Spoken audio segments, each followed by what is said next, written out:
I need to learn how to say welcome to the Adam Savage Project in another language. Welcome to Still Untitled, the Adam Savage Project. I'm Will. I'm Adam. I'm Norm. And I'm Frank. Hey, Frank. Welcome back. Hello. Guest podcaster. Yeah. You're our only guest. You're the only guest we've ever had on this show. Really? Yeah, you're special. This is my third time. Yeah. Really? mythical Oh, yeah, fourth 3 seat. times. So I'm starting my own podcast. Really? Well, a friend... Way to bogart our podcast. Yeah. By the way, I'm here to plug stuff. Oh, great. When does your album drop? No, It's $6. our friend Len Peralta that you introduced me to had approached me about starting a podcast called Creature Geek. And we are going to talk about makeup effects and monsters and creatures and stuff. And that's going to start in October. That's Soon. Yeah. Soon. Probably this week if you're listening to this show right now, or maybe last week. Yeah. There you go. We'll probably post this after the first episode of your show is up. Maybe the first 2, depending on how you guys are going. The cool thing is that, Frank, you're going to be talking, and Len has a lot of podcasting experience. He's interviewed everyone for his Geek a Week card collection, but we're actually hosting your podcast. So if you like the stuff that we're going to talk about today, then check it out. It's on Tested. There's going to be a directory there, and you'll be able to find it. Yes. Uh-oh. There will be a lot more of this. So what are we talking about today? I think with Frank here, it'd be great for us to talk about creature effects. And we were having a conversation over lunch earlier about just makeup for TV shows versus makeup for movies. And Specifically about TV. yeah, There's about a difference? TV shows. Well, yeah. I mean, So- the schedule is different. The budgets are different. The way it's kind of shot is a little bit different. Is it so like imagine so there's not a whole lot of examples where the same makeup's used in 2 places, but Star Trek comes to mind. Like what about Worf? Like is Worf's makeup different for the movies than it was for the TV shows? I mean, Obviously this is a is super not- specific question. Sorry. I didn't specifically ever do Worf's makeup, but I would assume that the design is the same, but they probably make new pieces for movies versus TV. But I'm pretty sure that Michael Westmore was department head on both of those, so he probably just used all the assets that they have there at Paramount. Is there something specifically different? Like, do they use, I mean, I know that there are all sorts of different technologies in film, different durometers of rubber, different durometers used depending upon the weather and how cold it is and what the actor's allergies might be. Sometimes, yeah. But I'm assuming right off the bat that the budgets for television are lower. Yeah, pretty much. Like a lot of times you have to be more frugal. Like I know that on Star Trek, they had to reuse pieces a lot of times, like reuse a big cowl and then they would just put a new face piece on. Whereas in the movies, they just they use a might be different able one to- every day of shooting. It's a lot of times, yeah. So it gets technically hard sometimes. You have to be creative on how you kind of design makeups to... Oh, you also on television, I think sometimes casting happens late in the process, or it can because you're doing a new show every 7 days, every 6 days, every 8 days kind of thing.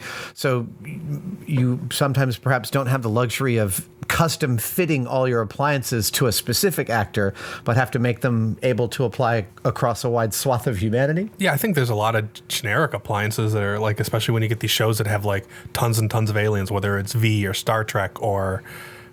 Babylon 5 or anything. I mean, they have to have like populate a spaceship with aliens. Do you have a moment in television makeup where the first time you got to see something of yours, watch it in a regular lineup on television, you were really excited? The first TV show that I ever worked on was Buffy the Vampire Slayer. I didn't know you worked on Buffy. I worked on the 6th season of Buffy the Vampire Slayer. It was like one of my first jobs out here. I was the lowest dude on the totem pole. So did you work on Hush? Is that No, sixth that was season? after. It was after Hush. It was an episode where they have all these egg pods in Spike's bedroom down in his cave or whatever, and these little creatures come out.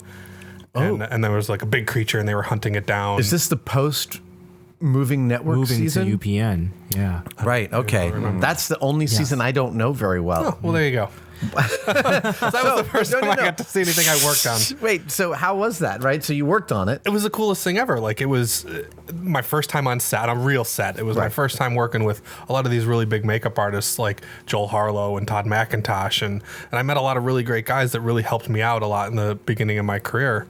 And that was pretty cool. And I still think Buffy's a pretty, epic show as far as like Creature of the Week kind of stuff. And Buffy was amazing. Yeah. Buffy was really amazing. They had a lot of fun with their makeup. They had a lot of fun within their budget. And because the drama was so good and the writing was so good, you often didn't mind that sometimes the makeups were a little bit crunchy. That's not of the fault of the designers or the makeup artists. A lot of times that's fault just because of the amount of time that they had. Exactly. And that's totally understandable. Well, but it gave the show a certain feel that worked for it. Right. Like, I think that's what you were trying to. Yeah. Yes, But I exactly. think in that era, there was 2 really awesome shows, which I think are kind of the pinnacle of the Creature or Alien of the Week shows. Wait a minute. It was Buffy and... Xena? No. X-Files. No. Babylon X-Files 5. was before. Babylon 5. Babylon. I think that Babylon 5 had some of the most diverse aliens and some of the most well-done aliens of any pretty much like episodic Even show. more than Deep Space Nine. Oh, a lot in more terms than of, Deep like, Space Mine. No, they went or way much Stargate? farther. In fact, actually, on Prop Store, Babylon 5 makeups come up frequently. There's a lot of them out there, and the Star Trek universe. Really, the joke applies. It's mostly bumps on the forehead. Forehead of the Week. Ears and forehead. Right, there's a lot of bumps on the forehead makeups, except for the Ferengi, and I have deep problems with the Ferengi as a stylized makeup. Don't like the ears, huh? I have a problem with the Ferengis. At any rate, But the profits.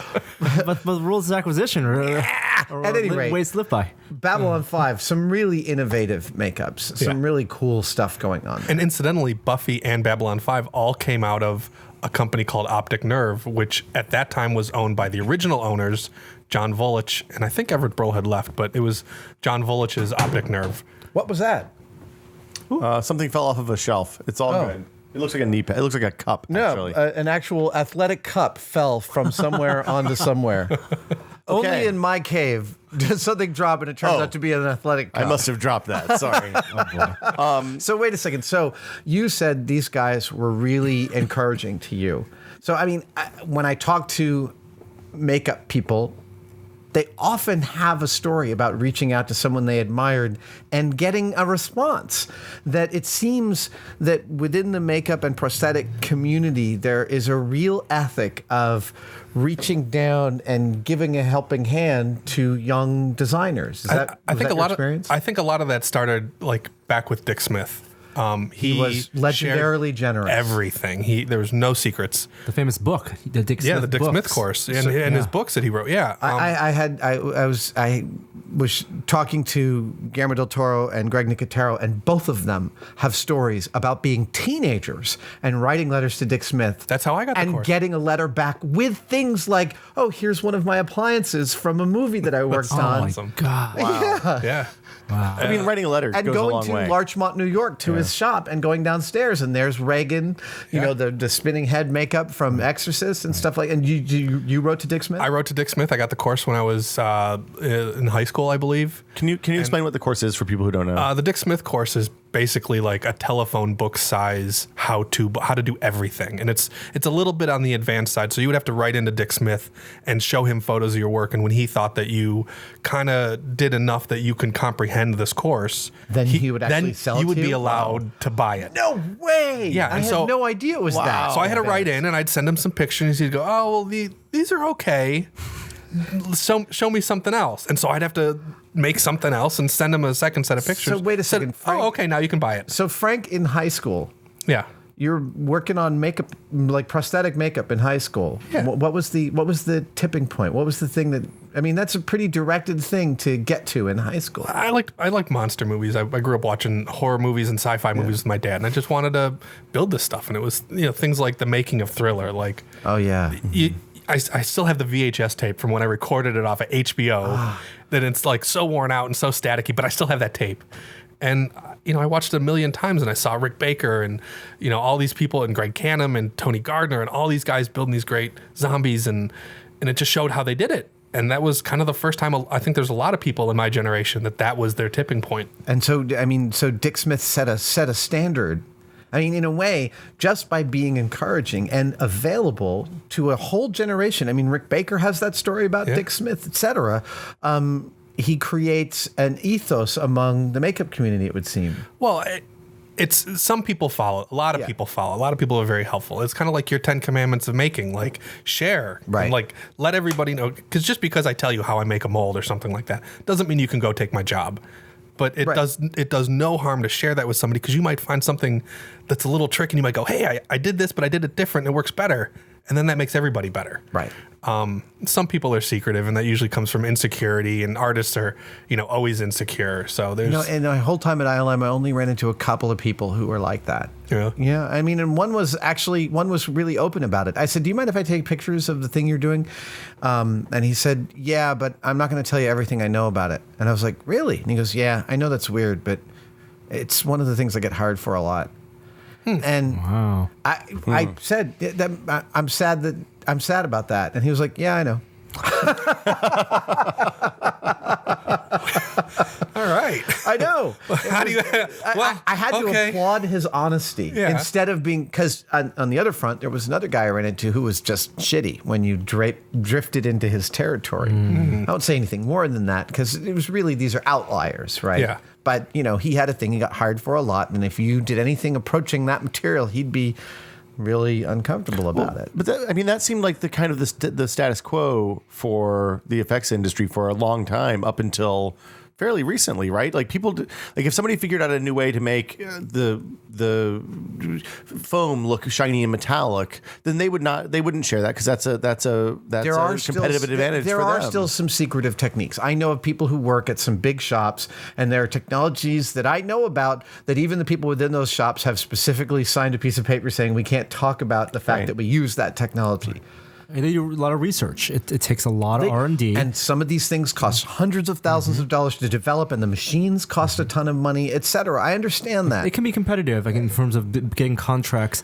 So, in but the that's business, such an upper echelon thing. Yes, like yes. for the base, like people that want to get started in effects, or people that want to just learn some, pretty advanced things.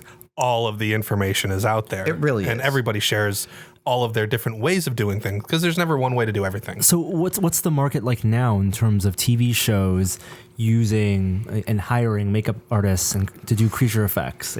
Are there still jobs like they were back in the late 90s? And I don't know that there's any like real big creature shows going on now. I know that there's like American Horror Story has a lot of stuff, and Falling Skies is doing a great job. A guy named Todd Masters has a shop down here in LA and up in Vancouver, and they are actually doing a lot of the CG stuff along with it, like the blinking eyes and stuff like that to augment their makeups. And I think that that's kind of a forward-thinking approach to, well, a lot of our makeups get CG augmented anyway, so why don't we provide that service so that way we at least have control over the final look of it, Got it. which is great. And I love the work that comes out of Todd Masters' shop. It's really, really top-notch stuff. He did like Slither, which is one of my favorite Slither. underrated movies ever. very cool. Yeah. I don't know what else is like real big makeup-y stuff that's going on now. Sorry, I'm texting, but That's okay. You won't believe what I'm just about to send you. We'll talk about it after. Wow. And after the podcast, Adam's going to post a brief apology online for both texting. We're going to have to establish rules about texting during the podcast. So earlier on you were talking about appliances. Yeah. And you don't mean refrigerators. No. No. Yeah, I mean, this is... Prosthetics. So when you say appliance, do you mean the whole makeup, or do you just mean like if somebody needs bigger cheekbones and the dots on the forehead from Star Trek or whatever? It's Like, is any it of the those whole things. thing? It It's could just be kind of a generic Any term? and all. It could be a tiny little scar. It could be your full face wrapped in rubber. Okay. I mean, for Tim Curry's makeup for Legend, I think only his lower lip is visible. Something like they that. even had Wow, really? prosthetics on his eyelets. Yeah. Same thing for Dick Smith's Dustin Hoffman makeup in Little Big Man. Yeah. Pretty much every part of his face is covered. Dick Smith made little eyelids that were like kind of folding in on themselves so that when he would blink, they would fold back under. Do you know, there's actually, I don't know who did it, but there's some amazing old age makeup done for a marginally okay film that I worked on, Bicentennial Man. Oh, that was Greg Cannon. Cannon did those. That Those were makeup on awesome. Sam Neill, which were apparently some of the gel-filled silicone. Yeah, those are early gel filled. So they moved Yeah. with Sam Neill's face in a way I've never seen makeup move. Those are astonishingly Those are good makeups. Greg Cannon did those makeups. Yeah, him and his crew, and I'm sure there's a lot of people, but Greg Cannon shop did all that So stuff. when you're watching a Beautiful movie or a makeups. TV show, what are the things you look for to say, oh, that's a really good job with that makeup, or that the way they made that skin move? The first, I'm just saying as a layperson on this, I always notice if the hair is bad. and yeah. it's really one of those weird, like, some people spend a lot on the makeup and then not a lot on the hair, and you're like, what the hell are you guys doing? A lot of that comes from producers and stuff. If you build a makeup. Let's say a makeup for a movie might cost $8 or $10 to make, like, just to build it, right? And that's dozens of hours or hundreds of hours, depends. It depends. What I'm just ballparking, right? Spitball. And then you go, and then it's going to cost another $4,000 for hair, and they go, what? But a custom wig, like a good custom wig, costs $3,000-$4,000 depending on length and color and all this. It's not a thing you can just. It's not a thing you can do quickly. You just have to put the hair in plugs, right? Yeah, or you get a net and apply it, and It's a bunch of different really ways. there's so many different ways to do it, but it's like really expensive to get good wigs, like really expensive. And they really are. Like, when they're bad, they are bad. Yeah, they make or break a makeup. So really. is Scarlett Johansson's hair in the Avengers movies? Is it a wig or is it just a dye job? Can you tell? I do not. I watched this last night and it distracted me through the entire movie. 'Cause I I'll was ask her next time I see like, her. man, her hair looks really weird.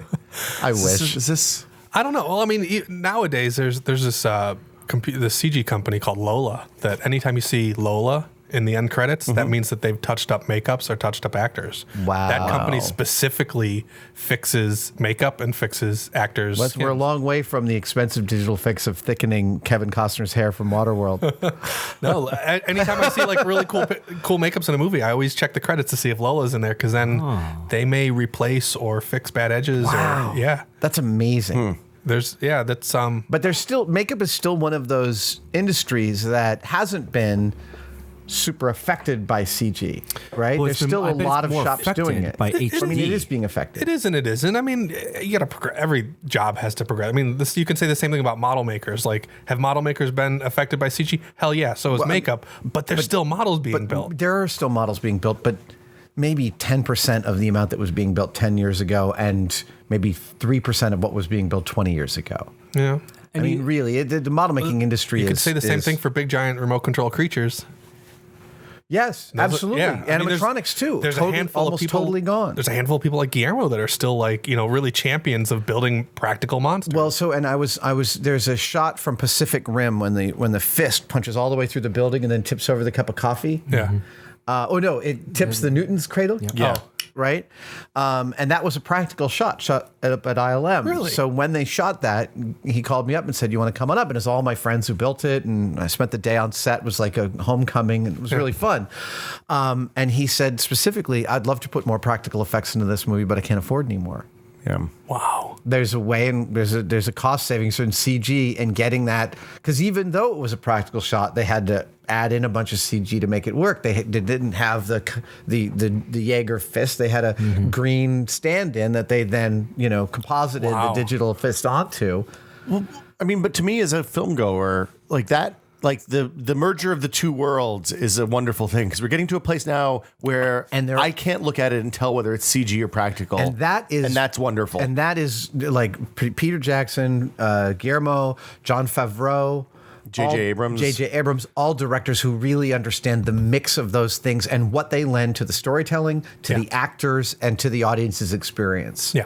And I love that Abrams is saying that he's doing much more practical stuff out on Star Wars. Have you seen the drone shots where people are flying over the set? I want to visit the Millennium Falcon.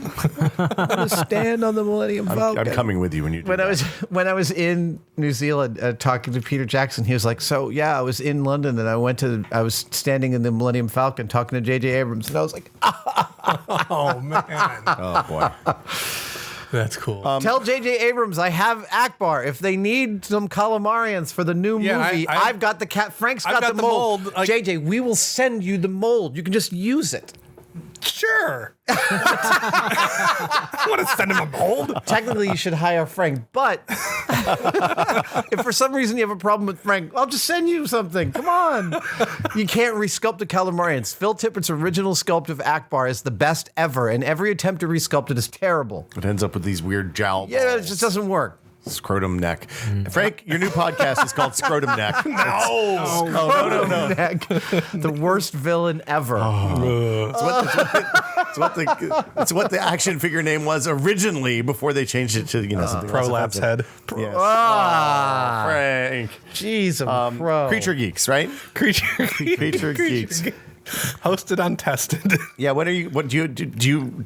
At this time in the past, when we were recording this, have you thought about what the schedule is going to be yet, or are you going to kind of play it by ear while you Maybe start one out? a year. That sounds good. I think our plan is to do one every other week, and we're going to start off with like 6 or 8 of them for a season, and see how those things go, and see what kind of feedback we get, and Who then do you have we'll lined pick up? up.